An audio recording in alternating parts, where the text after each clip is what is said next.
문재인 정부가 시작된 지 벌써 한 45일 정도 됐습니다. 그동안 많은 일이 있었습니다. 인사청문회 과정에서 인사 참사, 그리고 검증 부족의 문제뿐만 아니라 한미 정상회담을 앞둔 상황에서 사드 문제, 한미 동맹 문제, 북핵 대처 문제, 북에 대한 인식 문제, 여러 가지 면에서 많은 갈등과 문제점을 노정하고 있습니다. 하지만 이것보다 더 무서운 문제가 현재 진행되고 있습니다. 문재인 정부는 모든 방송과 언론 그리고 신문을 자신의 편을 만들기 위해서 여러 가지 시도와 노력을 하고 있습니다. 그리고 그러한 가운데에서 최근에 MBC, KBS 사장을 그만두라고 하였을 뿐만 아니라 모두 세 차례에 걸쳐서 노조가, 언론 노조가 나서서 속칭 말하는 부역자 명단까지 발표하는 위급한 상황입니다. 이런 위기의 상황에서 우리 자유한국당의 진정한 언론을 바로잡기 위한 투사로서 강효상 의원님께서 깃발을 들고 앞장서 계십니다. 우리 강효상 의원은 조선일보 편집장 출신이시고 현재 국회의 미래창조과학방송통신위원회의 위원으로 활발한 의정활동을 하고 계십니다. 그리고 방금 말씀드린 방송을 국민의 편으로 돌려드리기 위해서 공정한 방송을 만들기 위해서 방송장악저지투쟁위원장을 맡고 계십니다. 상당히 어려운 자리이고 누가 선뜻 맡으려고 하는 자리가 아님에도 불구하고 강효상 의원님께서 용기와 결기를 가지시고 이 어려운 자리를 맡으셨습니다. 오늘 나와주셔서 감사합니다. 네, 안녕하십니까. 정 예, 대변인. 예, 반갑습니다. 반갑습니다. 예. 요즘 어떠세요? 유해 교수 대신 예, 뭐 이게 생각보다 쉽지 않은 일인 것 같습니다. 유해 교수께서 얼마나 애정과 열정을 가지고 이 적반하장을 진행해 왔는지 몸소 지금 체험을 하고 있습니다. 방금 방송장악저지투쟁위원회 설명을 드렸고 거기 위원장이라고 말씀을 드렸는데 네네. 자, 간단하게 우리 자유한국당의 방송장악저지투쟁위원회가 뭔지 좀 소개해 주시기 바랍니다. 네. 이름도 굉장히 깁니다. 네, 방송장악저지투쟁위원회. 네, 제가 언론인 출신으로서 비례대표 국회의원을 맡았습니다만 제가 이런 이름의 위원장을 맡을 줄은 정말 꿈에도 상상을 못했습니다. 왜냐하면 이 문재인 정부가 과거 야당 시절에 정말 입만 열면 방송을 국민에게 돌려주겠다. 정말 방송과 언론의 어떤 정치적 중립성, 공정성을 얼마나 강조해 왔지 않습니까? 그렇죠. 예. 그래서 저는 문재인 정부가 들어서면 정말 언론 자유가 만개하고 정말 방송이 정말 국민에게 돌아가는 이제 그런 참 과감한 그 행보들을 보일 것으로 이렇게 예상을 했는데 상황은 완전히 정반대입니다. 국민들께서도 그런 언론 환경이 될 거라고 예상을 했을 거예요, 아마. 그러니까요. 그런데 정말 요새 뭐 유행하는 말이 내노란불이라고. 그러니까 자신들이 장악하면 국민의 방송이고 다른 당이 장악하면 그거는 정권의 방송이고. 뭐 사실 우리 당은 장악한 적도 없지 않습니까? 그렇습니다. 과거 보면 MBC, KBS를 다 자사 기자 출신들로 임명했고 굉장히 저는 비교적 합리적으로 그렇게 공영방송을 운영해 왔고요. 그리고 지난 뭐 최순실 게이트의 뭐 보도를 보더라도 또 총선 때 굉장히 저는 공정하고 중립적으로 공영방송이 보도를 해왔다고 생각합니다. 그런데 뭐 자신들의 입맛에 안 맞는 건지 아니면 길들이기를 하겠다는 건지 지금 다시 정권이 방송을 장악하겠다 이렇게 나서고 있는데 그야말로 이 프로그램 이름하고 똑같은 정말 적반하장이 아닐 수가 없습니다. 지금 KBS, MBC 방송사 사장 사퇴해라, 교체해야 된다 막 이런 요구들을 하고 있는 것 같은데 어떻게 생각하십니까? 네, 제가 이 표를 하나 가지고 왔습니다. 보시면요. 이게 상당히 1년에 상당히 조직적이고 계획적인 이런 발언들이 나오고 있습니다. 정부 출범 직후에 국정기획자문위 대변인이 언론 노조는 방송사 사장의 사퇴를 당연히 요구할 수 있다. 이렇게 말하면서 상당히 노조가 뭐 요구하는 거야 마땅한데 뭐 거기서 그런 얘기 할 건 아닌 거 아닌가요? 그러니까 뭐 정부가 직접 말은 못하지만 언론 노조는 할 수 있다 이런 식으로 상당히 애드벌론을 띄웠고요. 곧이어서 바로 언론 노조들이 네. 굉장히 이제 그 강하게 움직이기 시작했습니다. 네, 네. 그리고 또 홍익표 민주당 정책위 수석 부의장은 6월 8일 날 정말 공공연하게 네, 그 네. 공당의 대변인이 네, 네. MBC 김장겸 사장 또 박문진의 고영주 이사장을 사퇴를 압박을 했고요. 네, 네. 또 하루 뒤에 민주당 김현 대변인은 네. 6년이나 지난 KBS의 그 민주당 뭐 회의 도청 의혹, 네. KBS는 절대 도청이 아니라고 네. 강력히 부인하고 있습니다. 그리고 다 그때 조사가 끝난 수사 사안입니다. 과정에서 전혀 문제가 없다고 해서 입건조차 안 됐다고 얘기 그렇습니다. 들은 것 같습니다. 그런데 그걸 끄집어내면서 네. 고대영 사장 사퇴와 재수사를 주장을 했고요. 네, 네. 뭐 또 바로 민주당 미방위원들이 또 네. 기자회견을 하고 그랬습니다. 그래서 상당히 일련의 이 조직적인 방송 장악 움직임이 네. 벌어지고 있다. 네. 굉장히 우려스러운 사태가 아닐 수 없습니다. 네. 그렇네요. 국정기획자문위에서 야 저기 너희 노조는 그 사장 바꾸라고 말할 수 있어. 그러니까 바로 다음 날 뭔가 짠 거 같은 느낌이 들 정도네요. 그렇습니다. 네. 그리고 사실 KBS, MBC 사장들은 임기가 다 남아 있는 분들인데도 불구하고 갑자기 대변인들이 나서서 물러나라. 그렇습니다. 예. 공영방송 사장의 임기제는 그야말로 방송의 공정성과 중립성, 네. 정권이 바뀌어도 네. 그 임기를 보장함으로써 네. 어떤 그런 소신이 있는 그런 그 언론의 자유를 보장하는 이런 장치인데 네. 이런 제도적 장치마저 네. 완전히 무시하고 형해화시키는 정말 이거는 언론 자유를 정말 후퇴시키는 네. 정말 이런 그 일들을 버젓이 공공연히 하고 있다는 것은 정말 개탄스럽지 않을 수 없습니다. 과거 정권에서도 이런 일은 없었었죠.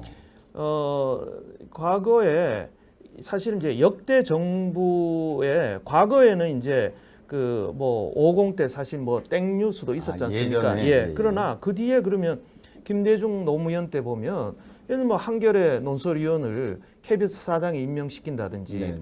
뭐 MBC 노조위원장 출신을 또 MBC 사장을 시킨다든지 이런 식으로 자신들과 코드에 맞는 사람을 임명해왔던 것이 네.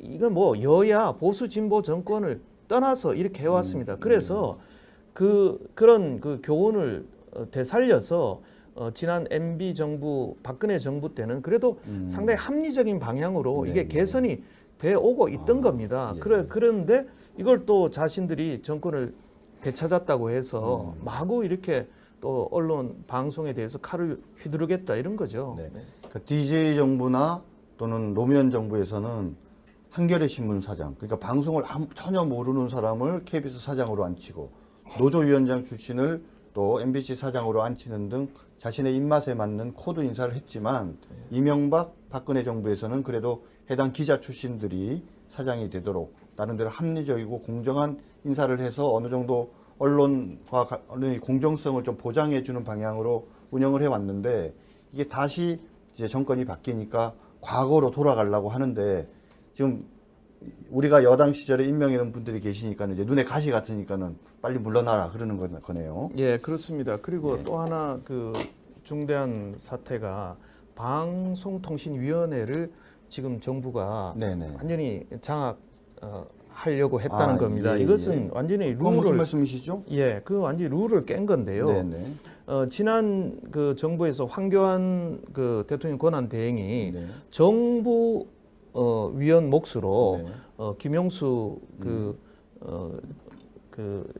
미래부 네. 공무원 출신을 방통위원회에 임명했습니다. 네네. 아시다시피 방통위원은 5명인데요. 네.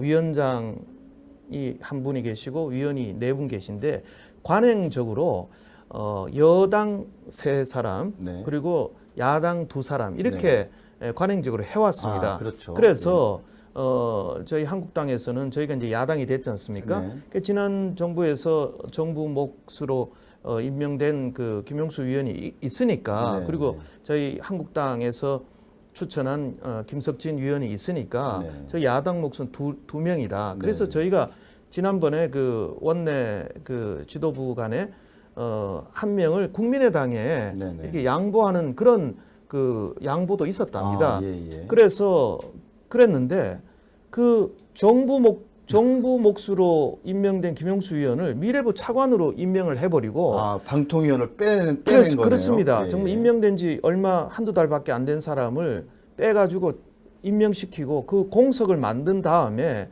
거기에 민주당 몫으로 임명됐던 고3석 위원을 네. 거기다가 정부 위원 몫으로 또 네네. 그냥 갖다 꼽은 겁니다. 예. 그래서 지금 결론적으로 말씀드리면 이 여야의 배분이 자칫 4대1로 4대1까지 되는 가는 이런 상황입니다. 그래서 이제 국민의당의 사실 정체성이 애매모호하지 않습니까? 네네. 그래서 국민의당이 정부 편을 들면은 정말 네. 4대1이 되는 네네. 위원이 2명이 안 되면 이게 방통위원회 회의도 소집이 안 됩니다. 예. 그러니까 이런 굉장히 불균형한 네. 사실 그 지난 정부에서 임명한 사람을 이렇게 바꿔치기 한다는 것은 이거는 이 상업 장사에도 이게 상도위가 있지 않습니까? 근데 예. 이것은 정치에도 금도가 있고 네. 하나의 그 서로 약속이 있는 건데 이건 법 이전에 네. 이건 있을 수 없는 일들을 꼼수들을 이렇게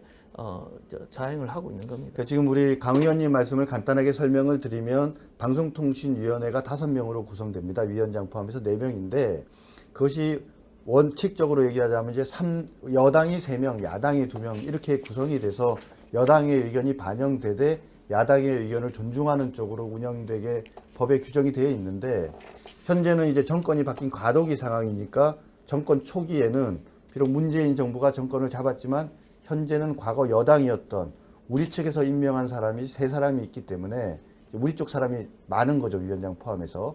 그래서 꼼수를 어떻게 부렸느냐. 우리가 임명한 정부 시절에 임명한 분을 차관으로 보내버리고 그 자리에 민주당 몫을 넣고 거기에다 국민의당이 하나 들어가니까 현재의 상황에서는 3대2고 나중에 시간이 지나서 이제 위원장까지 임명을 하게 되면 4대1로 바뀌는 그런 상황이 되는 거죠. 그러니까 방송통신위원회를 장악하기 위한 목적으로 우리 당이 추천해서 임명이 된 분을 빼내고 거기에 자신들의 입맛에 맞는 분을 넣다 보니까 지금 방송통신위원회의 다수결 상황이 3대2에서 2대3으로 바뀐 상황이다. 이 말씀이신 것 같아요. 말씀 들어보니까 지금 뭐 단순하게 그 KBS, MBC 사장 물러나라는 것 거기에다가 지금 방송통신위원회 장악 여기까지 갔네요. 네. 자, 그런데 문재인 대통령께서 대선 후보 시절에 MBC에 대한 직격탄을 한번 날린 적도 있었던 것 같고요. 그렇습니다. 또 당선이 되자 YTN 사장은 눈치를 봤는지 스스로 물러났고 또 MBC, KBS 사장 물러나라고 하고 언론 노조까지 가세해서 또 목소리를 높이고 있고 또 방금 말씀드린 것처럼 방송통신위원회도 실질적으로 장악을 했고 자, 이러한 일련의 과정이 뭔가 방송 장악을 위한 시나리오가 아니냐 좀 이렇게 좀 보는 의견이 있는 것 같습니다. 예, 어떻게 생각하십니까? 네, 정말 민주정부에서 지난 그 최순실 사태의 교훈이 뭡니까? 어떤 민간 부분에 정부 권력이 개입해서는 안 된다. 그렇죠. 이것이 하나의 국민의 여망 아니었습니까? 네네. 그런데 지금 그 공당이 공영 방송 지배 구조에 개입을 하고 그 권력이 계속 이런 부당한 압력을 지금 행사하고 있습니다. 그것은 결국 자기들 입맛에 맞는 보도를 해라 이런 거고요. 지금 벌써 1년에 그 공영 방송이나 민간 방송에서 어떤 그 권력이 방송을 장악해감에 따라서 지금 굉장히 이 부당한 또 편파적인 정권 홍보에 가까운 이런 방송들이 지금 벌어지고 있습니다. 정말 이런 거는 정말 우려스럽고요. 그리고 이제 언론 노조 말씀하셨지만 최근에 이제 그 부역자 명단이라고 부역자 명단 나왔죠. 지금 작년 말부터 지금 3차례에 걸쳐서 지금 실명을 공개를 하고 퇴출시키겠다. 무려 숫자가 이 표를 보시면 알겠지만 숫자가 100명에 달합니다.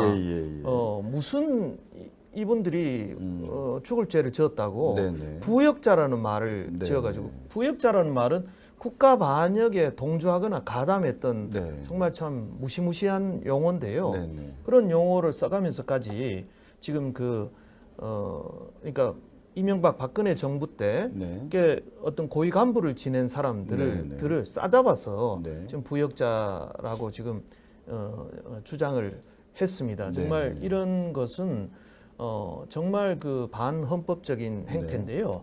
아시다시피 그 박근혜 정부가 그 소위 문학의 블랙리스트를 만들어 네, 가지고 일종의 블랙리스트네요, 정말. 그렇습니다. 예, 예. 정말 지금 김기춘 실장과 네. 조은선 장관이 그 지금 구속 수사를 받고 있지 않습니까? 네, 정말 이런 반헌법적인 행태인데 네. 그거하고 다를 바가 없습니다. 완전히 언론계 블랙리스트를 만들어 가지고 네, 네. 공공연하게 그 사람들의 명예를 훼손하고 모욕하고 네. 퇴진 압박을 하는 것은 정말 반헌법적인 행태를 되풀이하는 것이죠. 과거에 지금 문제가 됐던 문학의 블랙리스트는 그런 리스트를 작성했다라고만 보도가 됐지 구체적으로 그 블랙리스트에 어떤 단체가 들어갔는지 이런 것까지는 공개가 안 된 것 같은데 예. 요번에 언론 노조가 속칭 말하는 부역자 명단을 3차례에 걸쳐서 발표를 하면서는 구체적인 조남 그리고 어디에 근무를 하시는지 이런 거를 구체적으로 다 밝힌 거죠. 그렇습니다. 네. 그리고 또 그냥 싸잡아서 부역자라고 했지 그 사람들이 정말 육하 원칙에 의해서 어떤 그 일을 했는지에 대해서는 또 뭐 이렇게 구체성이 굉장히 결여됩니다. 그러니까 그리고 예를 들면 어떤 분이 이 사람을 부역자라고 했는데 왜 부역자인지는 설명을 안 했다는 건가요? 설명이 굉장히 부족하고요. 애매모호하게 돼 있고 그냥 네네. 싸잡아서 네, 네. 보면 이제 유추하기로는 대개 이명박 박근혜 정부에서 네. 이제 방송 간부를 지냈다는 네네. 그런 이유가 대부분이 아닌가 네. 저희가 이렇게 추정을 합니다. 네. 우리 변호사시니까 잘 아시겠지만 이게 죄가 되는 거죠. 그 문제가 많은 것 같아요. 뭐 예. 모욕죄도 되고 예. 뭐 사실 개인의 어떤 신상을 이런 식으로 공개하는 게 적절하지 않다라는 지적들이 있는데 예. 아까 그 부역자라는 그 표현에 대해서 이제 너무 이 말을 함부로 쓴다라는 지적이 있는 것 같은데 그렇습니다. 예. 글쎄 이게 지금 이분들이 뭐 이야기한 것처럼 설사 좀 잘못하고 이명박 박근혜 정부에 좀 협조적이었다 치더라도 이런 분들을 부역자라는 표현까지 써가면서 이렇게 모욕적인 이렇게 얘기를 해도 되는 건지 잘 모르겠습니다. 그렇습니다. 대한민국이 민주국가이고 또 법치국가 아닙니까? 네네. 모든 사람은 법에 따라서 네. 거기에 처벌을 받고 이렇게 돼야 되는데 정말 부역자라는 정말 그 주홍 글씨를 네. 정말 딱지를 붙여서 네. 말씀하신 대로 명예를 훼손하고 모욕을 가하는 것은 네. 저는 정말 민주 사회에서는 정말 있을 수 없는 일이다. 네. 정말 이렇게 보고요. 아시다시피 이제 저희 당에서도 이미 MBC에서는 그 고소 고발을 한 걸로 알고 네네. 있습니다. 그 당사자들이 네. 피해 보신 분들이 그래서 저희 그 방송장악저지투쟁위원회에서는 네. 또 법률 그 소송 이런 거를 잘 못하시는 분들도 계시고요. 네, 그렇죠. 또 그런 문제에 대해서 잘 모르고 계시는 분도 있기 때문에 네. 저희가 법률적인 그 조력을 해서 네. 그분들이 고소 고발을 할 수 있도록 하고 네. 네. 또 명예훼손은 친고죄입니까? 명예훼손은 반의사불벌죄고 모욕죄가 이제 모욕죄가 친고죄죠. 친고죄고 예. 그렇다면 명예훼손 같은 경우는 저희가 또 고발을 할 수도 있는 아유, 거죠. 그럼요. 예, 네, 그래서 그렇습니다. 저희 당에서 네. 투쟁위에서 법률 소위가 있지 않습니까? 네, 네. 우리 정 대표님께서도 거기 소속돼 계신데 네, 열심히 하겠습니다. 예. 그래서 거기에서 법률적인 조력 또 저희가 여러 그 상임이나 네. 그 국회 활동을 통해서 정부의 이런 그 수사와 조사를 촉구하는 그런 활동을 그렇게 펴나갈 계획입니다. 네. 방금 뭐 말씀하셨지만 좀 부역자에 대해서는 좀 설명을 드리면 사전적 의미가 국가의 반역이 되는 일에 동조하거나 가담한 사람입니다. 지금 언론노조에서 얘기하는 것처럼 이명박 박근혜 정부에 동조하거나 가담했다 치더라도 그것이 국가의 반역이 되는 행위다라고 말할 수 있다고 우리 시청자 여러분들은 생각하십니까? 이상하지 않습니까?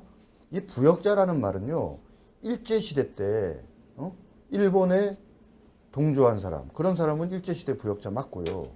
그 다음에 예전에 한국전쟁 당시에 북한군이 쳐들어왔을 때 북한 인민재판하고 하는데 그걸 도와줘가지고 막 사람들 인민재판에 처단하게 만든 적이 있지 않습니까?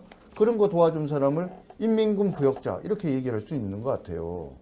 그런데 지금 국가에 반역이 되는 일에나 가능한 부역자라는 말을 쓴 걸 보면 박근혜 정부나 이명박 정부에 동조하거나 가담한 사람이 부역자다. 그러면 과연 그 반대에 뭐가 있는 걸까요? 그죠? 그러면은 민주당은 또 다른 국가인가요? 아니면 우리 언론 노조는 또 다른 국가인가요? 본인들의 생각에 반하는 행동을 했다고 해서 국가 반역을 저지른 사람한테나 쓸 수 있는 부역자라는 이 단어를 쓴 거는 법적으로 너무나도 명백한 모욕죄에 해당합니다. 이참에 우리 이번에 그 명단에 올라가신 분들 용기를 가지시고 우리 강효상 의원님께 연락 주시면 우리 자유한국당에서 최선을 다해서 도와드리겠습니다. 혹시 언론사 그만두시고 소일거리 없으시거나 또는 수입 없으실지도 모르겠는데 요 민사소송하면 돈도 좀 받을 수 있거든요. 많이 좀 받으셔서 주변 분들한테 밥도 많이 사시고 그러시면 좋을 것 같습니다. 계속 이어가 보도록 하겠습니다.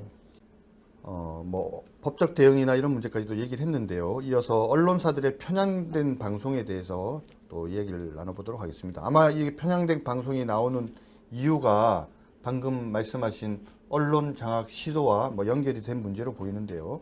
지난 16일 날 KBS에서 명견말리라는 프로가 방영이 됐는데 논란에 휩싸이고 있죠. 네네. 어떤 내용이기 때문에 그렇습니까? 네, 여러분들 잘 아시다시피 KBS에서 이제 금요일 날 밤 시간 상당히 프라임 타임 때죠. 그 이제 명견말리라는 이제 교양 프로그램을 방송을 하고 있습니다. 네네. 근데 거기에는 주로 석학들이나 또 뭐 미래 전문가들 이런 분들이 나와서 우리 공동체가 앞으로 어떻게 나가야 되고 또 세계가 어떻게 바뀌고 또 지식이 어떻게 또 전개될 것인가 이런 것을 독자들에게 설명하고 상당히 그 이해를 넓히는 이런 프로입니다. 좋은 프로그램이에요. 그런데 거기에 문정인 대통령 통일외교안보특보가 그 출연을 해서 1시간 동안 정권 홍보,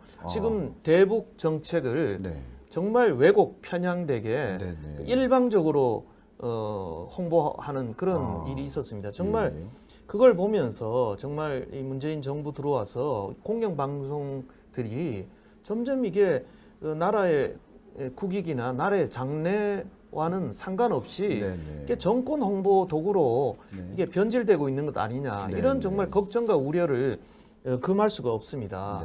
거기 그 내용을 보시면 보신 분들은 아시겠지만 한국이 국방비를 북한보다 10배 이상 더 쓰니까 북한이 핵과 미사일을 개발한다. 이런 정말 뚱딴지 같은 궤변을 늘어놨습니다. 다시 한번 말씀해 주십시오. 한국이 국방비를 북한보다 10배 이상 더 쓰니까 북한이 하나의 자의적으로 핵과 미사일을 개발한다. 이런 북한의 논리를 완전히 정당화시키는 주장을 폈습니다. 그러니까 북한이 핵무기와 핵미사일을 개발하는 이유는 우리가 국방비를 10배나 더 쓰기 때문이다. 그렇습니다. 뭐 달리 얘기하면 그럼 우리가 국방비를 줄이면 핵무기나 미사일 안 한다는 얘기랑 같이 들리는데요. 우선 그 국방비를 단순 비교한다는 것도 참 어불성설이고요. 우리나라 군인들의 봉급 체계나 여러 가지 그런 그 고정 비용이 얼마나 많습니까? 이제 그런 거에다가 북한의 국방비 숫자를 누가 믿을 수 있겠습니까? 자기들 발표하는 숫자가 다 거짓말이고 조작된 통계 아닙니까? 그것을 단순 비교했다는 것도 참 이건 학자의 상당히 양심을 의심케 하는 대목이고요. 또 하나는 과거 북한이 어떻게 보면 과거 에버스타트라고 미국의 그 유명한 그 이제 경제학자 또 안보학자인데 북한 정권이 거의 괴멸 상태인데 김대중 정부의 햇볕 정책으로 네. 북한이 되살아났다라고 네, 네. 분석한 학자입니다. 네. 에도 불구하고 거기에다가 김대중 노무현 정부 때 그 달러 현금을 줘가지고 네. 북한 경제가 되살아났을 뿐 아니라 그 돈으로 핵과 미사일을 개발했지 않습니까? 네, 네. 그런데 그 DJ 노무현 정부를 계승하는 문재인 정부에서 네. 자신들의 그 과거 정부가 뒷돈을 대줘서 핵과 미사일을 개발하게 해놓고 네, 네. 거기다가 정말 얼토당토 안 하게 예. 뭐 한국이 국방비가 많아서 네. 저 핵과 미사일을 개발했다. 그 DJ 국방비가 어느 날 뭐 갑자기 늘어났습니까? 네, 다 네. DJ 노무현 때도 다 있어 그렇죠. 왔던 건데 네. 그리고 또 정말 개탄스러운 것은 무슨 중국이 우리 그 사드 배치에 대해서 보복하는 것에 대해서는 비판도 하지 않고 네, 네. 중국의 사드 보복으로 중국 관광객이 끊겨서 제주도 경제가 거의 파탄났다 이런 네네. 식으로 지금 그 홍보를 했어요. 네네. 그 문정인 특보는 뭐 제주도 출신입니다만은 네네. 제가 그렇게 듣고 있습니다만은 어찌 됐거나 뭐 고향을 사랑하는 건 좋은데 네. 지난 그 올해 들어와서 우리 여야가 그 정말 한 목소리로 중국의 그 사드 보복에 대해서 그걸 규탄하고 비판하는 결의안까지 우리가 여야 만장일치로 네네. 통과시킨 적이 있습니다. 네네. 그런데 정말 일국의 그 대통령 특보라는 사람이 네. 중국에 대해서는 비판하지 않고 네. 오히려 그 사드 때문에 네. 지금 저 우리 한국 지역 경제가 어려워지는 것처럼 네. 이렇게 사태를 호도하고 네. 국민들에게 불안감을 심어주는 이런 발언을 공공연하고 있다는 게 정말 이 사람이 공인이 맞는지 그분이 문재인의 외교 특보시네요. 그렇습니다. 아유, 예. 참. 뭐 사실 지금 말씀하셨지만 그 중국이 사드 문제를 걸고 넘어지면서 중국 여행객들이 대한민국에 제주도에 못 오게 하는 게 사실은 잘못된 거잖아요. 그럼 그렇습니다. 그거를 예. 지적을 해야지 예. 잘못된 행위를 한 사람들이 안 온 것만을 가지고 지역 경제가 어렵다 이렇게 얘기하는 분이 글쎄 문재인 대통령 제대로 좀 조언을 하실지 걱정인데 방금 그 명견말리 이제 출연 문제에 대해서 네. 원래 문정인 교수가 특보로 임명제기 되기 전에 원래 나오기로 결정됐었던 거래잖아요. 그렇습니다. 저희가 그러면 이제, 별 문제가 혹시 없는 거 아닌가요? 저희가 이제 KBS 알아봤습니다. 이제 그렇지 않은 게요.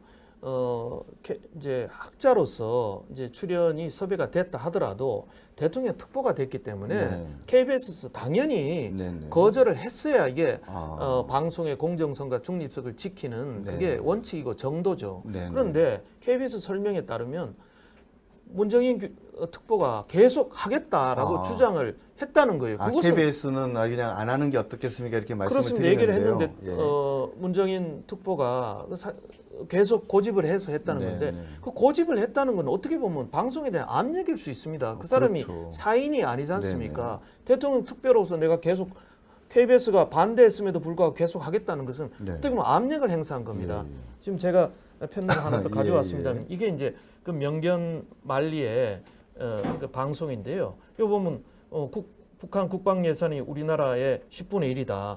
여기 제주도 저 관광 버스들이 지금 주차장에 서 있는 걸 보면서 사드 때문에 지금 완전히 휴업 상태다. 이러고 이 사태를 호도하고 네. 있습니다. 그리고 발언도 여기 발언도 좀 예, 아까 보시면, 말씀하셨지만 예. 다시 한번 소개해 주시죠. 예, 한국이 국방비를 10배 이상 쓰니 북한의 핵 개발도 어쩔 수 없는 선택이라며 철수가 건물을 올려 영희의 빌딩을 가리니 영희가 더 높이 건물을 세운다. 이런 식의 정말 황당한 그 비유를 하고 있습니다. 그리고 남북한의 군비 경쟁으로 사드가 도입된 것이라며 또 제주도에 가서 관광 산업이 어려운 상황을 보여주고 왜 사드를 들여와 국민들에게 타격을 주냐. 지금 예. 저희가 핵 개발을 했습니까? 저희가 미사일 쐈습니까? 지금 계속 네. 5차례 지금 핵 실험했고 또 6차례를 앞두고 있지 않습니까? 네. 그리고 지금 미사일도 사정거리가 점점 늘어나서 네, 이제는 네. 곧 1, 2년 안에 미국 본토를 위협하는 단계까지 네, 네. 왔기 때문에 예. 한국과 미국이 어쩔 수 없이 자위권적인 차원에서 사드를 들여온 거 아니겠습니까? 그렇죠. 네. 그런데 그런 것은 도외시하고 정말 그 국민들에게 중국의 부당한 압력에 대해서 결연히 우리가 힘을 합쳐서 우리가 그 대응을 해야 된다. 이렇게 국가 지도자가 말해도 모자랄 네. 판에 오히려 이렇게 이거는 한국과 중국 간을 이간질시키는 겁니다. 네, 그리고 오히려 네. 중국에게 우리를 압박하고 보복할 수 있는 빙미를 제공하고 그렇죠. 있는 정말 네. 이거는 중대한 발언으로서 네. 그래서 정말 저는 그 문재인 대통령께서 이런 굉장히 위험한 사고를 갖고 있는 문정인 특보를 저는 해임해야 된다 이렇게 봅니다. 네. 이게 이제 문제가 되니까 이 양반이 워싱턴에서 또 공항에서 뭐라 그러냐면 나는 특보이기 전에 무슨 교수다. 그리고 내가 어드바이저 한 거를 문 대통령이 뭐 듣고 안 듣고는 본인 판단이다. 네. 이런 식으로 무책임하게 네. 얘기를 하고 있는데요.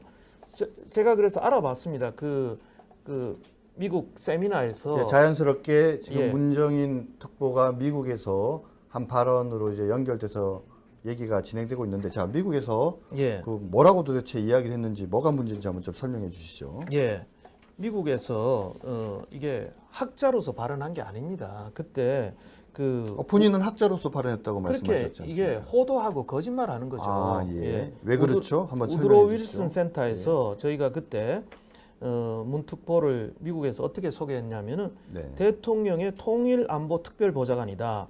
아, 영어- 분명하게 이렇게 소개를 했습니까? 그렇습니다. Special Advisor 예. to the ROK. ROK 우리나라의 네. 그 약칭 아니겠습니까?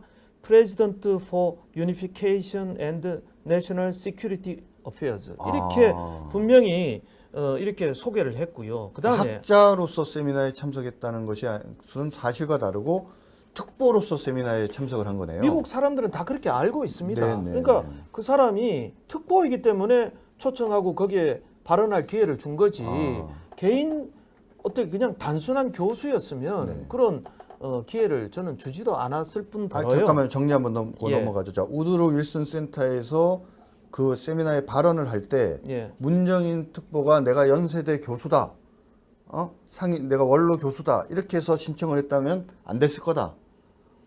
그죠? 그런 의미이신 거죠? 미국 사람들은 그 대통령 안보 특보로서로 소개하고 예. 그렇게 발언을 들은 겁니다. 네, 네. 그리고 그럼 무슨 돈으로 갔느냐? 네. 이제 동아시아 재단 돈으로 갔다 이렇게 아, 이제 주장하고 그건 맞습니다. 네, 네. 그런데 그 동아시아 재단이라는 게 외교통상부에서 국비로 지원하는 재단입니다. 아, 예, 그래서 예. 이것은 항공료에서부터 체류비까지 이건 다 국민의 세금으로 네. 이 양반이 워싱턴으로 간 겁니다. 그래서 정말 뭐 그 교수 자격으로 말한 거다. 그건 정말 정말 손바닥으로 하늘을 가리는 발언이고요. 네. 그리고 그때 말씀을 하실 때 말의 주체를 본인으로 한 게 아니라 문 대통령이라고 이렇게 해서 발언을 했다라는 얘기도 있는 것 같은데요. 기자회견에서 그런 것 같습니다. 문 네. 대통령의 뜻이다라고 네, 뭐 네. 비슷하게 예. 그 발언한 것으로 그렇게 이제 그 보도에 저도 봤습니다. 네, 저도 뭐 네. 직접 발언을 듣지는 않았고요. 네. 그리고 그 미국 사람들의 그 반응이 중요한 거 아니겠습니까? 네, 네, 그렇죠. 거기에 크로닌 미국 신안보센터 아시아 태평양 안보소장이 뭐라고 얘기했냐면 문 특보가 워싱턴을 다녀간 뒤 미 트럼프 행정부는 한국 정부가 햇볕 정책 3단계 전부임을 선포했다고 인식했다. 그러니까 문 특보가 예. 대통령 특보 자격으로 와서 네. 앞으로 대한민국 정부는 햇볕 정책을 개선할 거다라고 네, 네. 미국에 당당히 밝혔다. 이렇게 네. 인식을 했다는 겁니다.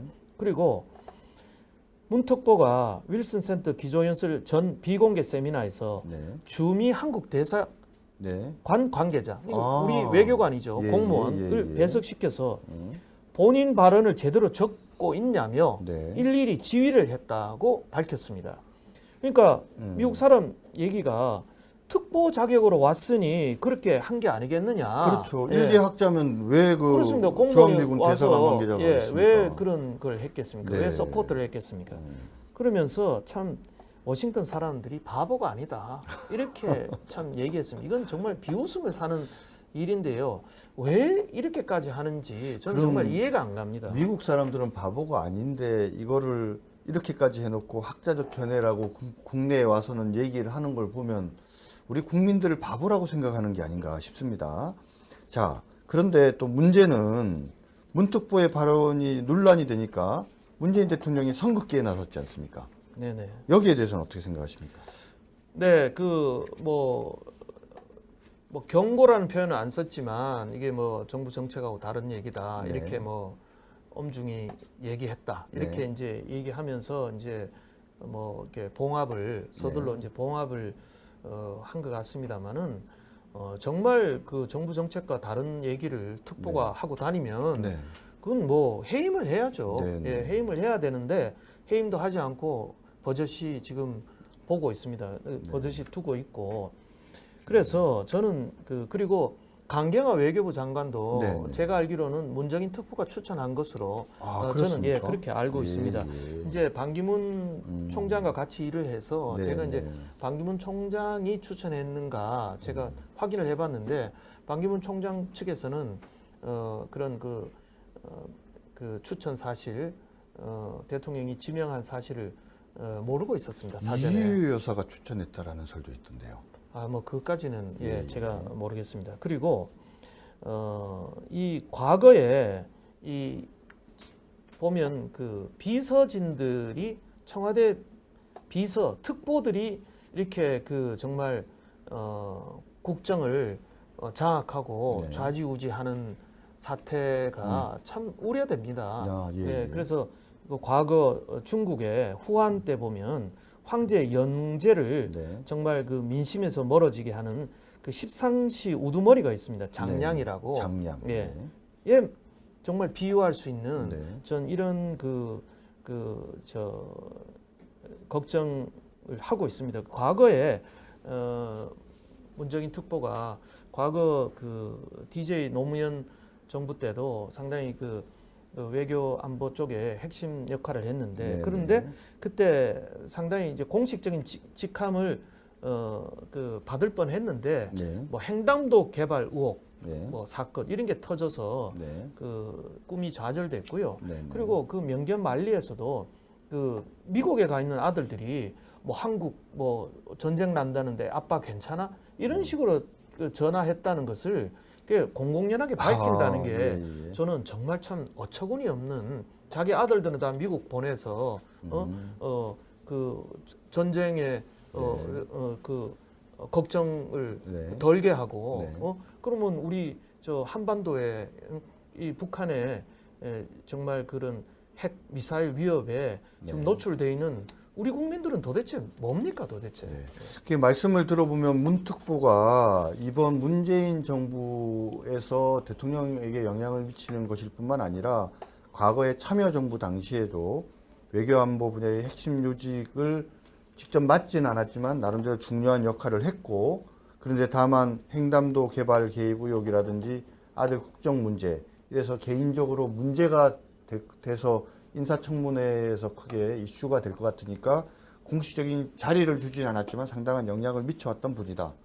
또 달리 얘기하면 결국 이번 정권에서도 실제로는 상당히 영향을 미치는 사람인데도 불구하고 그런 문제 때문에 뒤에 숨어 있지만 사실은 큰 영향을 미치고 있어서 오히려 그게 더 걱정이다. 그렇습니다. 이게 예. 공직을 예. 이제 이런 중요한 직책을 맡느냐에 대해서 이제 논란이 있는 분입니다. 예, 예. 그런데 정말 인사 검증도 거치지도 않고 네. 이렇게 대통령 특보 자리라는 네. 그런 좀 애매한 자리에서 네. 대통령 그 한미 정상회담을 코앞에 두고 미국에 가서 네, 네. 우리나라의 그 대외 정책을 네. 또 대북 정책을 이렇게 미국 사람들 앞에서 이렇게 막 공개하고 네. 떠버리고 이런 게 저는 과연 외교부 장관도 아니지 않습니까? 그렇죠. 예, 그런 이렇게 할 정말 그 자격과 네. 그 충분한 지위와 정당성을 갖고 있는지 네. 정말 의문이 아닐 수 없습니다. 네. 정말 그러고 보니까는 인사청문회를 거쳐야 하는 고위직 공무원에 비해서 대통령에게 더 큰 영향력을 행사하면서 뒤에서 숨어서 그죠? 더 큰 영향력을 행사하면서도 아무런 책임을 지지 않는 뭔가 좀 문제가 있다라는 생각이 드네요. 좀 다시 좀 말을 바꿔서 아까 그 말씀하신 그 언론 장악 시도와도 뭐 연결이 된 문제인 것 같은데 네. 미리 말씀드리지만 저희가 특정한 이번 전당대회 특정한 후보를 지지하기 위해서거나 그분 편을 들기 위해서 지금 대화를 진행해 나가는 것은 아니고요. 우리 당과 중앙일보와의 관계 그리고 그 속에서 구체적인 피해자가 된 사람이 있기 때문에 지금 우리가 이 부분에 대해서 다루는 거니까 시청자 여러분들은 절대 오해하지 마십시오. 자, 최근 중앙일보가 자사 신문 지면을 통째로 할애해서 자유한국당 당대표 선거로 후보로 나온 분을 공격했었죠. 그죠? 네네. 왜 그렇게 된 겁니까? 예, 최근에 그 중앙일보 또 JTBC 네. 이게 이제 신방 겸용하는 우리나라의 정말 큰 대표적인 네. 매체 아니겠습니까? 신문과 방송을 다 예, 경영하네요. 그렇죠. 다 갖고 예. 있죠. 거기에 이제 사주를 하셨던 이제 네. 홍석현 회장 지금은 이제 물러나셨죠. 네네. 이제 지난번에 이제 어떤 정책 뜻을 두시고 네. 이제 그 물러나셨는데 이제 그 전 사주에 대해서 이제 홍준표 후보가 네. 굉장히 이제 비판을 했지 않습니까? 네. 이제 상대방에서 봤을 때는 이제 하나의 공격이다 이렇게 네. 볼 수 있는데 그 발언 이후에 그 아마 우리 당사에서 그 출마의 변으로 언론이 네네. 정상이 아니다 하면서 아마 네. 이제 그 중앙일보 JTBC 전 사주 네. 비판을 한 것 같습니다. 네네. 그런데 그 이후에 네. 이제 한 가지 단편적인 예입니다만은 이 중앙일보 그게 어디 중앙일보 신문입니까? 지면인데요. 거의 뭐 그러니까 한 면을 그 홍 후보에 대한 개인적인 비난에 이렇게 할애를 했습니다. 예, 헤드라인에 보니까 전부 다 홍 후보 이름이 다 들어가 있네요. 예, 그래서 예. 이거는 누가 보더라도 참 이게 참 바람직하진 않다 네, 이런 네. 걱정인데요.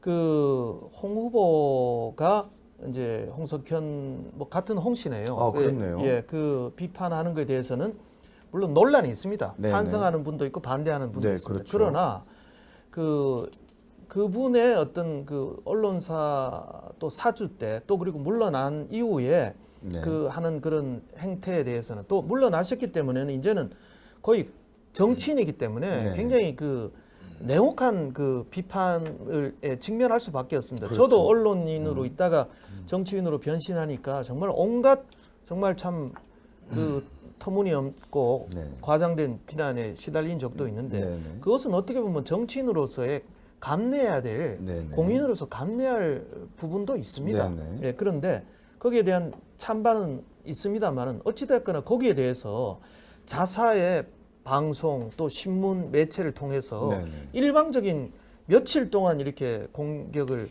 하고 아. 이렇게 비판을 하고 있습니다. 그래서 뭐 숫자도 거의 뭐 한 그 뭐 방송 신문 합쳐서 뭐 한 20여 건의 네. 기사를 이제 하고 있는데 이것은 어떻게 보면 그 남들은 이렇게 오해할 수 있습니다. 그 전 사주를 공격하니까 자신의 매체를 동원해서 네네. 비판하는 거 아니냐. 네네. 어떻게 보면 하나의 언론을 사유화하는 것 아니냐. 그렇죠. 지금 이렇게 오해를 살 수 있습니다. 이런 것은 충분히 말씀하신 좀 오해를 받을 수 있는 것 같고요. 아까 보니까는 예, 예. 저도 중앙일보를 집에서 보고 있습니다만은 예. 저 지면을 보고 깜짝 놀란 게 한 지면이 전부 다 한 사람과 관계된 비판 기사가 쓰인 거는 제가 지금까지 머리에 털나고 저도 처음 본 것 같습니다. 예. 그래서 옳고 그르고의 문제가 아니라 적어도 그러면 반론권을 보장한다든지 뭐 이런 부분이 최소한 있었어야 되는데 일방적으로 비판하는 기사를 한 면 가득 실은 부분은 누가 뭐래도 좀 지적을 받지 않을 수 없을 것 같고 더 문제는 뭐 그래서 고소장을 홍 전 회장이 낸 것까지는 뭐 그럴 수 있다고 우리가 생각할 수 있을 것 같은데 네. 중앙미디어 네트워크가 홍 회장과 함께 그 홍 후보에 대해서 고소장을 제출했지 않습니까? 네, 네. 이게 참 부적절하다는 지적이 있는 것 같은데 어떻게 생각하십니까? 그것은 뭐 법률가로서 우리 네. 정 대변인께서 더 잘 아실 겁니다. 네네. 이제 과연 고소 당사자로서의 적격이 있느냐 하는 네. 것은 물론 이제 법원이 판단하겠지만 네. 그러나 그 언론사가 직접 이렇게 나서는 것은 참 모양새는 안 좋습니다. 네. 언론 하나의 역사에도 이게 바람직하지 않은 일이 될 거고요. 그리고 저도 과거 신문사에 있을 때 이제 고소고발 사건에 많이 이제 그 조력을 해보고 네네. 거기에 이제 개입한 적이 있습니다만은 언론사는 기본적으로 자기 매체력이 있기 때문에 네. 사회적 영향력이 있기 때문에 네. 반론을 펼 수 있습니다. 네네. 그렇기 때문에 그 명예훼손이나 이런 것이 그 법원이나 검찰에 의해서 받아들여질 가능성이 굉장히 낮습니다. 그리고 하나의 정치적인 비판에 대해서는 굉장히 우리나라가 그 어떤 사회 공익적 측면에서 많이 보호가 되지 않습니까? 그렇죠. 그런데 이렇게 대응하는 것은 좀 과한 거 아니냐, 저는 이렇게 보고요. 그리고 기왕 뭐 법률로 넘어갔기 때문에 법률적인 쟁송으로 넘어갔기 때문에 그것은 냉정하게 네. 검찰이나 법원에 법률적인 판단을 받으면 되고요. 네네. 홍 후보도 뭐 법률적으로 대응을 하겠다니까 네. 차분히 지켜보면 될 일이지 자사의 매체나 또 방송 신문을 이렇게 공이 합해가지고 이렇게 비판하는 것은 저는 절대 바람직하지 않다. 지난 그 방송법을 개정할 때 제가 알기로는 이제 신문사에다가 종합편성 채널을 부여한 거 아니었습니까? 그렇죠. 그때 반대 논리 중에 하나가 네. 영향력이 너무 세진다 이런 반론이 그렇죠. 있었습니다. 네네. 신문이 우리나라에 차지하고 있는 영향력이 큰데 거기에 방송까지 주면 예를 들어 사주가 한 사람인데 뭐 신문으로도 비판하고 방송으로도 비판하면 이게 너무 이게 과한 거 아니냐라는 반론이 있었습니다. 그래서 점유율을 어느 정도로 제한을 하고 있습니다. 그러니까 물론 지금 그 수치를 넘어선 건 아닙니다만은 그 정신과 취지를 감안한다면 이렇게 신문과 방송을 동시에 갖고 있는 매체가 이렇게 신문과 방송 동시에 어떤 특정인이나 어떤 뭐 특정 기업이나 특정 정부나 이렇게 하는 것은 너무 바람직하지 않다. 게다가 이렇게 어떤 소송 같은 이해관계가 걸렸을 때는 좀 더 어른스럽고 좀 더 공정한 독립적인 이런 태도를 취하는 것이 바람직하다. 저는 이렇게 봅니다. 말씀을 들어보니까는 차제에 언론과 그러니까 방송과 신문을 함께 갖는 것을 계속 유지하게 해줘야 되는지 하는 문제에 대해서도 고민이 좀 필요할 것 같고요. 제가 또 법률가이기도 하니까 한 가지 좀 지적을 하면 그 홍 후보가 말씀하신 내용이 이겁니다. 방송과 신문을 갖다 바치고 조카까지 구속시켜 특보 자리 얻었다. 이 얘기거든요. 이 말의 주체는 홍석현 전 회장이신 거죠. 사실은 JTBC나 중앙일보에 대해서는 전혀 언급이 없어요. 홍석현 회장이 그 방송과 신문을 갖다 바친 주체이기 때문에 만약에 법적으로 문제를 삼는다고 하면은 홍석현 회장님만이 문제를 삼는 게 맞는 것이 아닌가라는 게 법률가의 입장에서 한번 말씀을 드려봤습니다. 네, 제가 이제 마지막으로 하나만 더 말씀드리면요. 지금 그 저희 당에 대해서 그러니까 문재인 정부를 비판하면 이게 마치 막말이다 이런 식으로 몰아가는 프레임이 있습니다. 네네. 제가 얼마 전에 국회에서 5분 발언을 해서 이렇게 방송을 장악하려는 기도는 정말 그 과거 독재 정권으로 회귀하는 것 아니냐 이런 식으로 그런 우려를 이렇게 표현을 한 건데 그것을 뭐 좌파 그런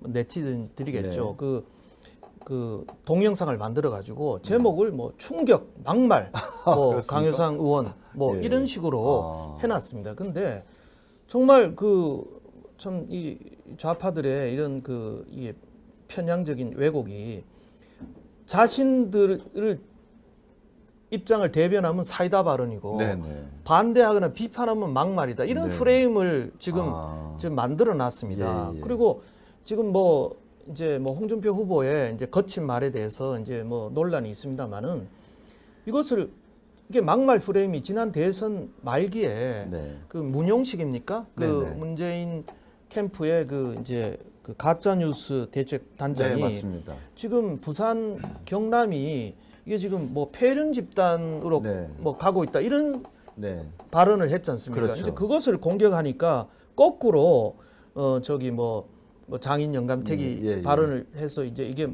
막말 프레임을 이게 오히려 덮어 씌운 거죠. 그렇죠.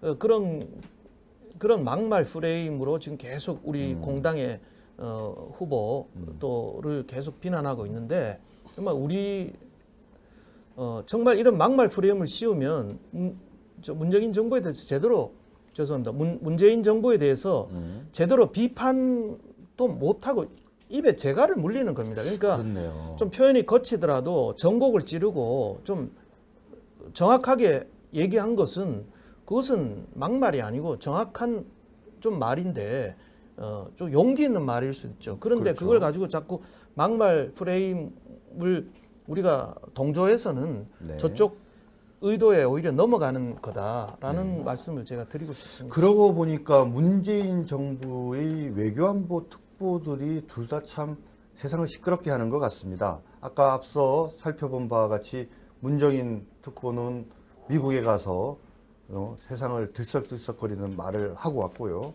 지금 현재 그 홍 후보에 대해서 고소를 제기했던 문제가 됐던 홍석현 전 회장은 역시 청와대 통일 외교안보 특보로 임명이 될 뻔했던 사람이죠. 예, 근데 예. 지금 뭐 이분이 지금 됐는지 안 됐는지에 대해서도 아무튼 말이 많은데 청와대에서는 해촉했다고 그렇게 들었습니다. 뭐 본인은 자기는 승낙한 적이 없다 이렇게 해서 논란이 있는 상황이고 그 이외에도 윤영찬 전 네이버 부사장을 국민소통 수석으로 영입했고요. 그래서 언론과 포탈에 지금 막강한 권력을 지금 거느리고 있다 이런 목소리가 있었습니다.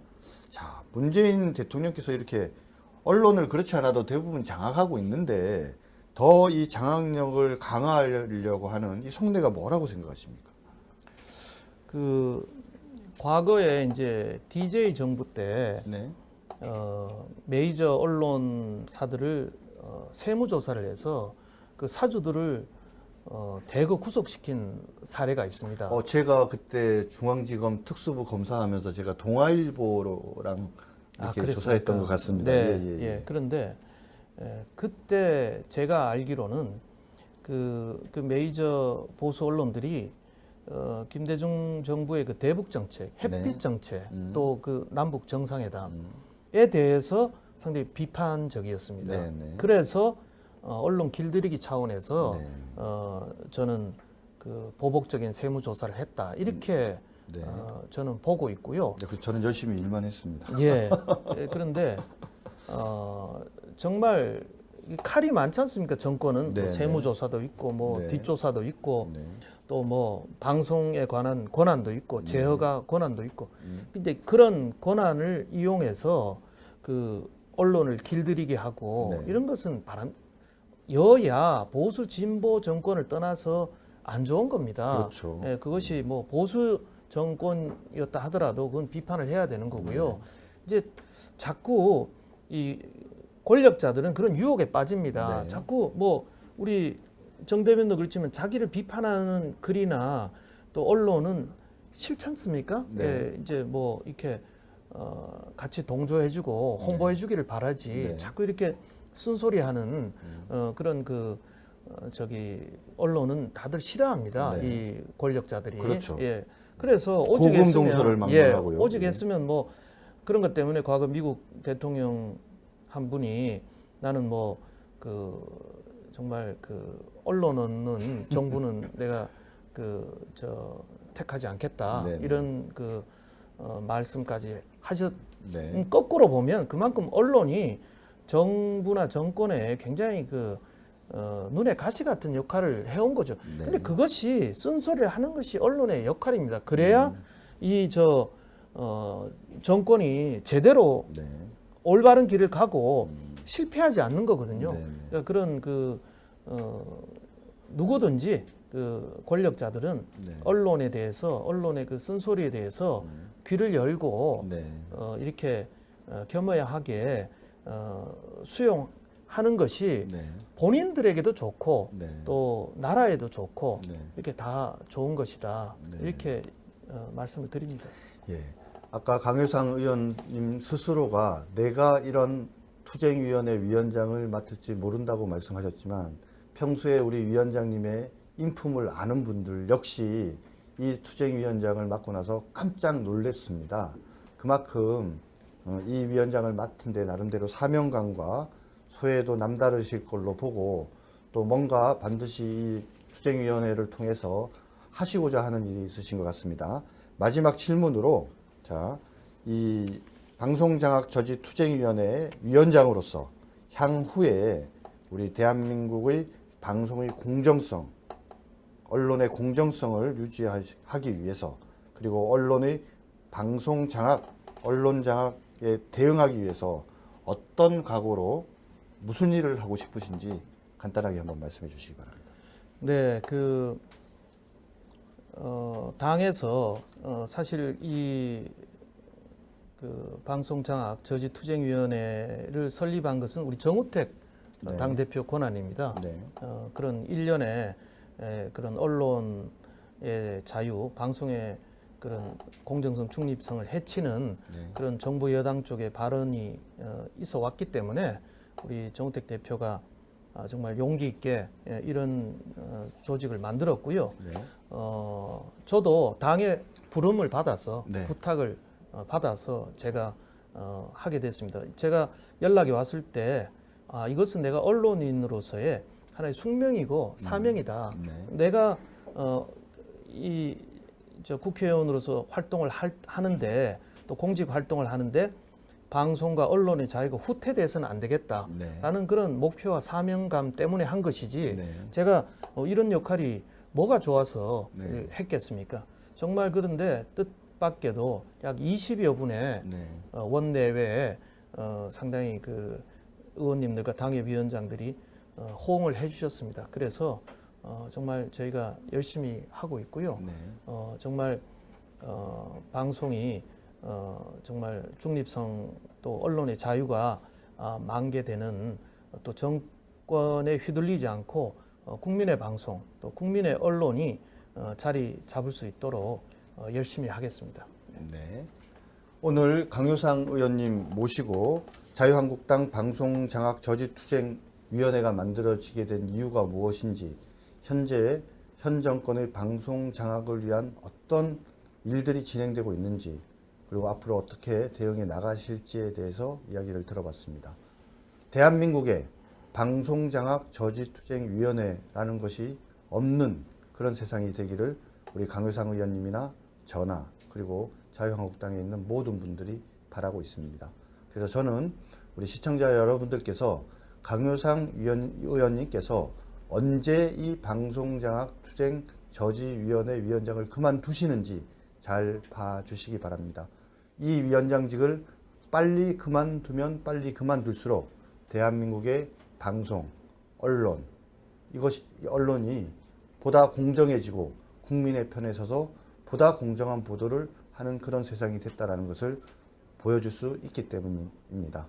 그동안 관심을 가지고 우리 강효상 의원님 모시고 하는 이 대담 들어주셔서 진심으로 감사드립니다. 오늘 고맙습니다. 네, 감사합니다.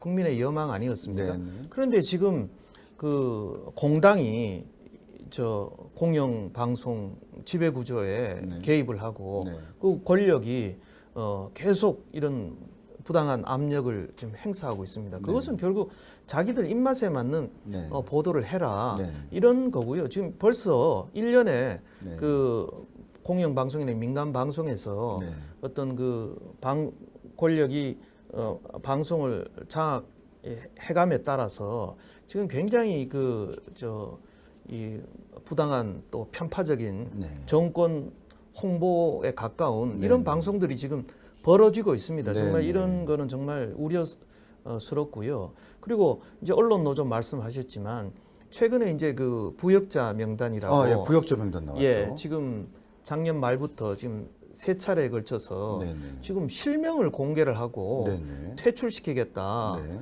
무려 숫자가 이 표를 보시면 알겠지만 숫자가 100명에 그렇습니까? 달합니다. 예. 무슨 이분들이 죽을 죄를 지었다고 네네. 부역자라는 말을 네네. 지어가지고 부역자라는 말은 국가 반역에 동조하거나 가담했던 네. 정말 참 무시무시한 용어인데요. 네, 네. 그런 용어를 써가면서까지 지금 그러니까 이명박 박근혜 정부 때 네. 이게 어떤 고위 간부를 지낸 사람들을 네, 네. 들을 싸잡아서 네. 지금 부역자라고 지금 주장을 했습니다. 정말 네. 이런 것은 정말 그 반헌법적인 행태인데요. 아시다시피 그 박근혜 정부가 그 소위 문학의 블랙리스트를 만들어 네, 가지고 일종의 블랙리스트네요, 정말. 그렇습니다. 예, 예. 정말 지금 김기춘 실장과 네. 조은선 장관이 그 지금 구속 수사를 받고 있지 않습니까? 네, 네. 그래서 정말 이런 반헌법적인 행태인데 네. 그거하고 다를 바가 없습니다. 완전히 언론계 블랙리스트를 만들어 가지고 네, 네. 공공연하게 그 사람들의 명예를 훼손하고 모욕하고 네. 퇴진 압박을 하는 것은 정말 반헌법적인 행태를 되풀이하는 것이죠. 과거에 지금 문제가 됐던 문학의 블랙리스트는 그런 리스트를 작성했다라고만 보도가 됐지 구체적으로 그 블랙리스트에 어떤 단체가 들어갔는지 이런 것까지는 공개가 안 된 것 같은데 예. 요번에 언론 노조가 속칭 말하는 부역자 명단을 3차례에 걸쳐서 발표를 하면서는 구체적인 조남 그리고 어디에 근무를 하시는지 이런 거를 구체적으로 다 밝힌 거죠. 그렇습니다. 네. 그리고 또 그냥 싸잡아서 부역자라고 했지 그 사람들이 정말 육하 원칙에 의해서 어떤 그 일을 했는지에 대해서는 또 뭐 이렇게 구체성이 굉장히 결여됩니다. 그러니까 그리고 예를 들면 어떤 분이 이 사람을 부역자라고 했는데 왜 부역자인지는 설명을 안 했다는 건가요? 설명이 굉장히 부족하고요. 네, 애매모호하게 돼 있고 그냥 네, 네. 싸잡아서 네, 네. 보면 이제 유추하기로는 대개 이명박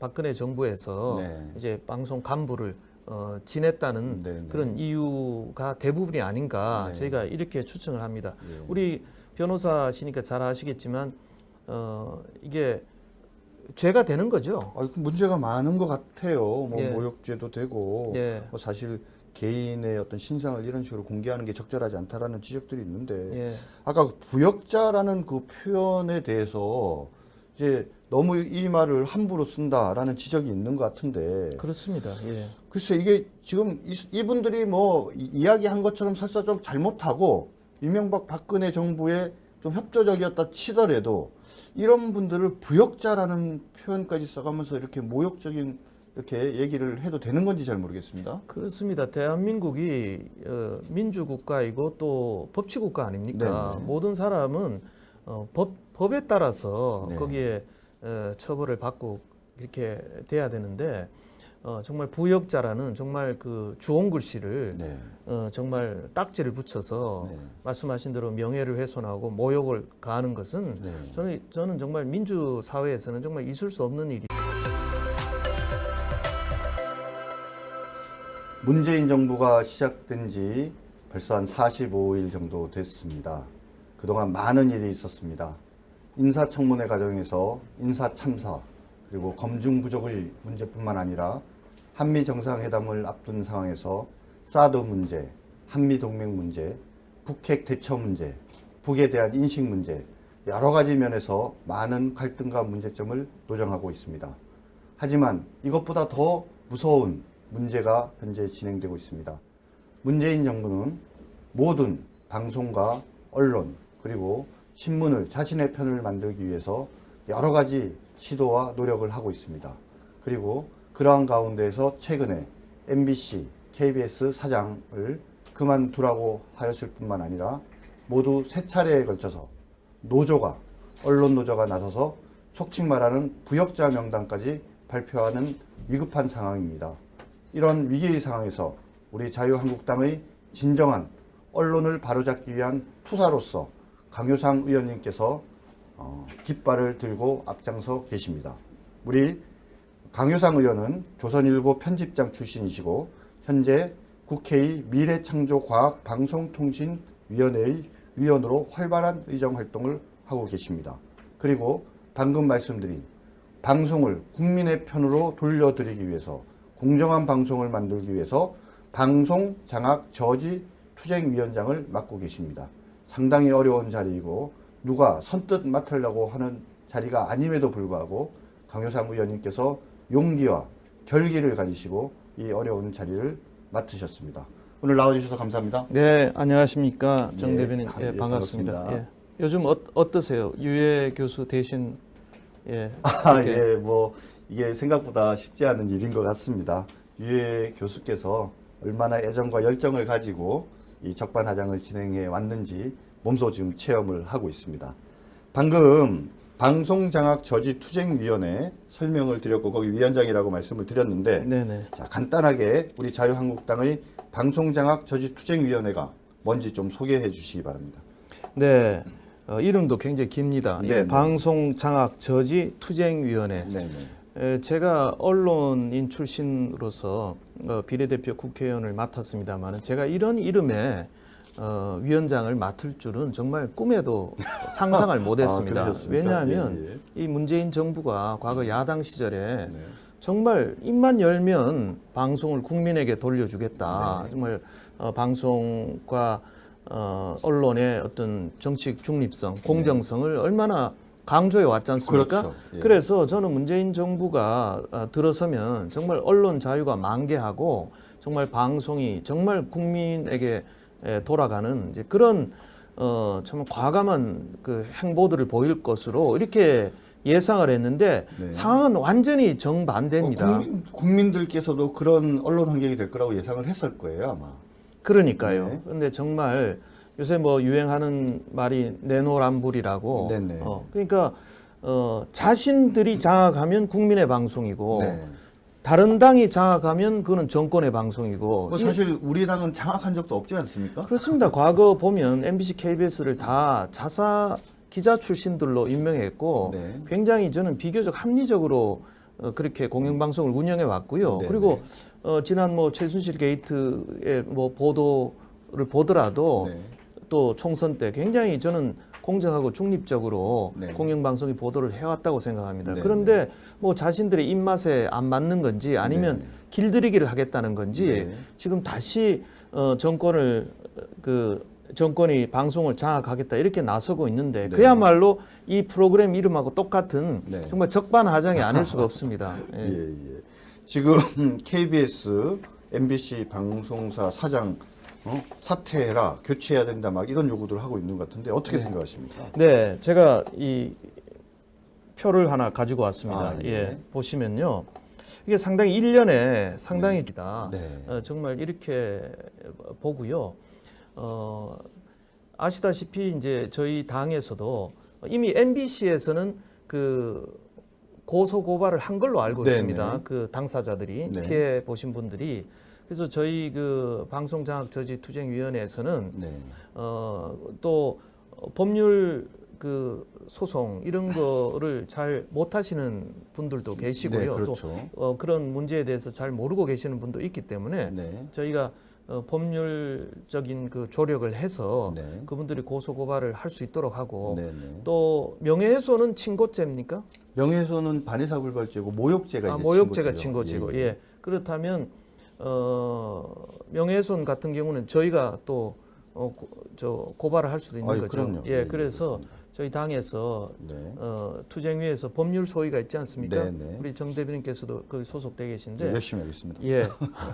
그래서 거기에서 법률적인 조력 또 저희가 여러 그 상임이나 네. 그 국회 활동을 통해서 정부의 이런 그 수사와 조사를 촉구하는 그런 활동을 그렇게 펴나갈 계획입니다. 네.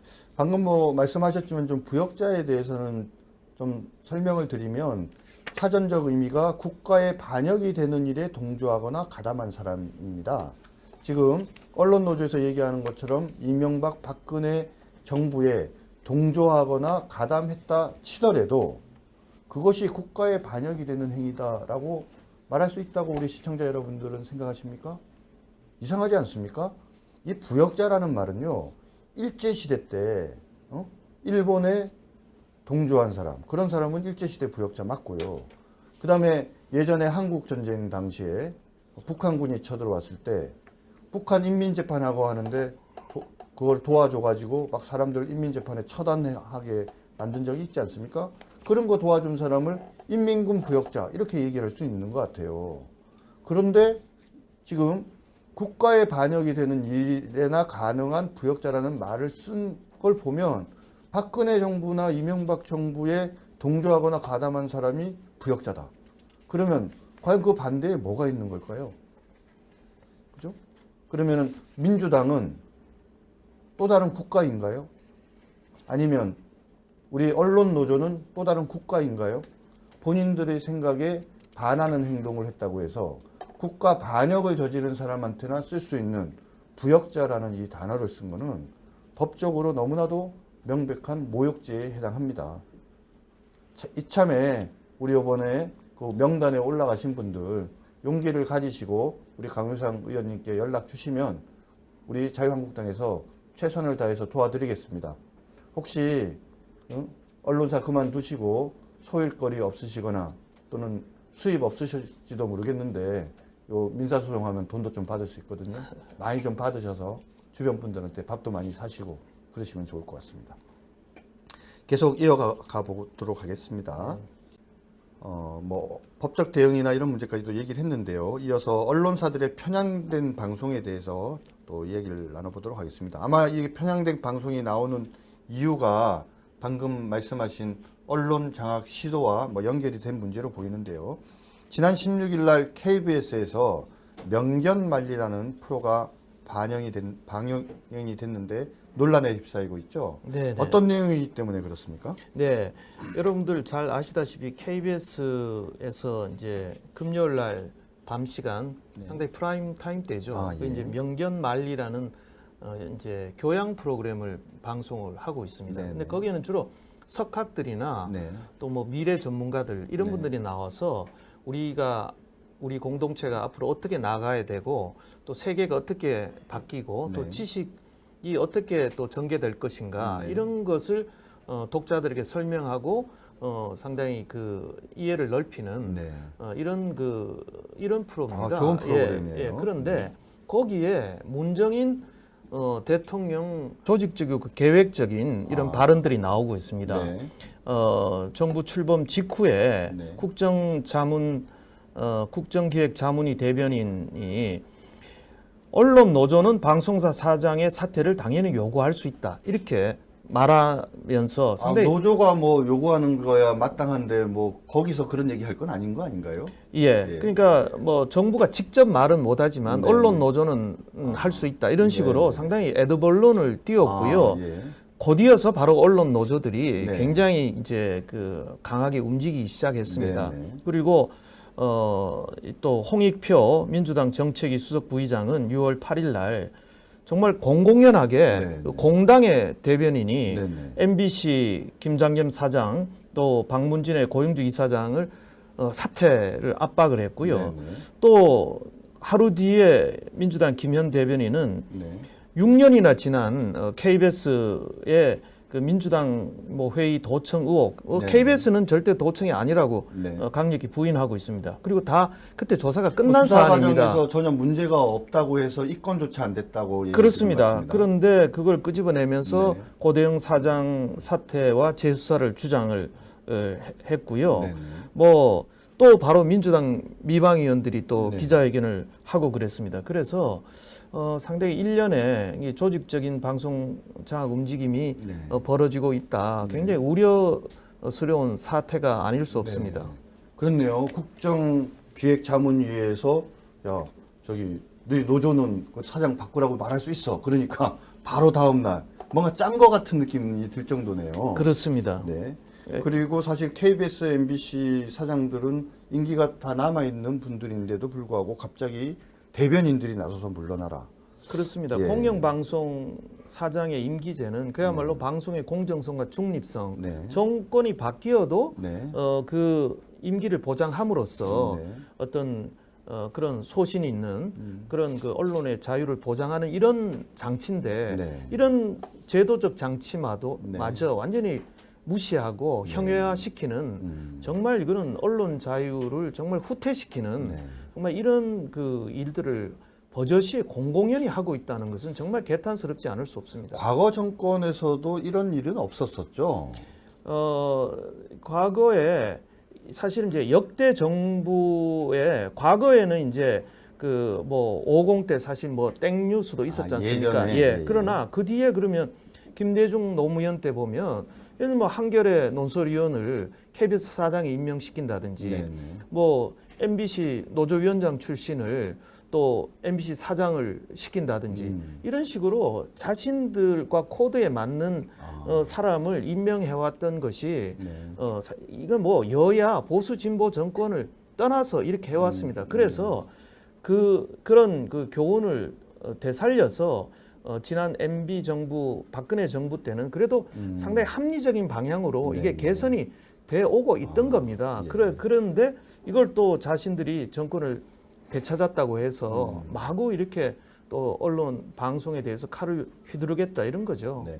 그 DJ 정부나 또는 노무현 정부에서는 한겨레 신문 사장, 그러니까 방송을 전혀 모르는 사람을 KBS 사장으로 앉히고 노조위원장 출신을 또 MBC 사장으로 앉히는 등 자신의 입맛에 맞는 코드 인사를 했지만 이명박, 박근혜 정부에서는 그래도 해당 기자 출신들이 사장이 되도록 나름대로 합리적이고 공정한 인사를 해서 어느 정도 언론과 언론의 공정성을 좀 보장해 주는 방향으로 운영을 해왔는데 이게 다시 이제 정권이 바뀌니까 과거로 돌아가려고 하는데 지금 우리가 여당 시절에 임명하는 분들이 계시니까 이제 눈에 가시 같으니까는 빨리 물러나라 그러는 거네요. 예, 그렇습니다. 그리고 또 하나 그 중대한 사태가 방송통신위원회를 지금 정부가 네네. 완전히 하려고 했다는 겁니다. 예, 이것은 예. 완전히 그건 무슨 룰을 말씀이시죠? 예, 그 완전히 룰을 깬 건데요. 네네. 지난 그 정부에서 황교안 그 대통령 권한 대행이 네. 정부 위원 몫으로 네. 김용수 미래부 네. 공무원 출신을 방통위원회에 임명했습니다. 네네. 아시다시피 방통위원은 5명인데요. 네. 위원장이 한 분이 계시고 위원이 4분 계신데 관행적으로 여당 3사람 네. 그리고 야당 2사람 이렇게 관행적으로 해왔습니다. 그렇죠. 그래서 저희 한국당에서는 저희가 이제 야당이 됐지 않습니까? 네. 그 지난 정부에서 정부 몫으로 임명된 그 김용수 위원이 있으니까 네, 그리고 네. 저희 한국당에서 추천한 김석진 위원이 있으니까 네. 저희 야당 몫은 두 명이다. 그래서 네. 저희가 지난번에 그 원내 그 지도부 간에 한 명을 국민의당에 네, 네. 이렇게 양보하는 그런 그 양보도 있었답니다. 예. 그래서 그랬는데 그 정부 몫으로 임명된 김용수 위원을 미래부 차관으로 임명을 해버리고 방통위원을 빼낸 거네요. 그렇습니다. 예. 정말 임명된 지 한두 달밖에 안 된 사람을 빼가지고 임명시키고 그 공석을 만든 다음에 거기에 민주당 몫으로 임명됐던 고삼석 위원을 네. 거기다가 정부 위원 몫으로 또 네네. 그냥 갖다 꼽은 겁니다. 예. 그래서 지금 결론적으로 말씀드리면 이 여야의 배분이 자칫 4대1로 4대1까지 되는 가는 상황이네요. 이런 상황입니다. 그래서 이제 국민의당의 사실 정체성이 애매모호하지 않습니까? 네네. 그래서 국민의당이 정부 편을 들면은 정말 네. 4대1이 되는 네네. 위원이 2명이 안 되면 이게 방통위원회 회의도 소집이 안 됩니다. 예. 그러니까 이런 굉장히 불균형한 네. 사실 그 지난 정부에서 임명한 사람을 이렇게 바꿔치기 한다는 것은 이거는 이 상업 장사에도 이게 상도위가 있지 않습니까? 근데 예. 이것은 정치에도 금도가 있고 네. 하나의 그 서로 약속이 있는 건데 이건 법 이전에 네. 이건 있을 수 없는 일들을 꼼수들을 이렇게 자행을 하고 있는 겁니다. 그러니까 지금 우리 강 의원님 말씀을 간단하게 설명을 드리면 방송통신위원회가 5명으로 구성됩니다. 위원장 포함해서 4명인데 그것이 원칙적으로 얘기하자면 이제 여당이 3명, 야당이 2명 이렇게 구성이 돼서 여당의 의견이 반영되되 야당의 의견을 존중하는 쪽으로 운영되게 법에 규정이 되어 있는데 현재는 이제 정권이 바뀐 과도기 상황이니까 정권 초기에는 비록 문재인 정부가 정권을 잡았지만 현재는 과거 여당이었던 우리 측에서 임명한 사람이 3사람이 있기 때문에 우리 쪽 사람이 많은 거죠. 위원장 포함해서. 그래서 꼼수를 어떻게 부렸느냐. 우리가 임명한 정부 시절에 임명한 분을 차관으로 보내버리고 그 자리에 민주당 몫을 넣고 거기에다 국민의당이 하나 들어가니까 현재의 상황에서는 3대 2고 나중에 시간이 지나서 이제 위원장까지 임명을 하게 되면 4대 1로 바뀌는 그런 상황이 되는 거죠. 그러니까 방송통신위원회를 장악하기 위한 목적으로 우리 당이 추천해서 임명이 된 분을 빼내고 거기에 자신들의 입맛에 맞는 분을 넣다 보니까 지금 방송통신위원회의 다수결 상황이 3대 2에서 2대 3으로 바뀐 상황이다. 이 말씀이신 것 같아요. 말씀 들어보니까 지금 뭐 단순하게 그 KBS, MBC 사장 물러나라는 것, 거기에다가 지금 방송통신위원회 장악, 여기까지 갔네요. 자, 그런데 문재인 대통령께서 대선 후보 시절에 MBC에 대한 직격탄을 한번 날린 적도 있었던 것 같고요. 그렇습니다. 또 당선이 되자 YTN 사장은 눈치를 봤는지 스스로 물러났고, 또 MBC, KBS 사장 물러나라고 하고, 언론 노조까지 가세해서 또 목소리를 높이고 있고, 또 방금 말씀드린 것처럼 방송통신위원회도 실질적으로 장악을 했고, 자, 이러한 일련의 과정이 뭔가 방송 장악을 위한 시나리오가 아니냐, 좀 이렇게 좀 보는 의견이 있는 것 같습니다. 어떻게 생각하십니까? 네, 정말 민주정부에서 지난 그 최순실 사태의 교훈이 뭡니까? 어떤 민간 부분에 정부 권력이 개입해서는 안 된다. 그렇죠. 이것이 하나의